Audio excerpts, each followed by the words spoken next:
வீணை தன்னையே கையில் ஏந்திடும் ஞானவல்லியே வெள்ளை தாமரை பூவில் மீதியே ஆளும் செல்வியே நீ எந்தன் வாக்கு மேடையில் நின்று ஆடும் வாணியே எந்த நாளும் மேன்மையில் என்னை ஏற்றும் ஏனியே அன்னை நீ அல்லவா இன்னும் நான் சொல்லவா நீதான் தெய்வம் நீதான் செல்வம் கீதம் சங்கீதம்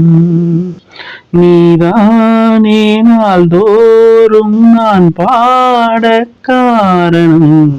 நீ எந்த நெஞ்சோடு நின்றாடும் தோரணம்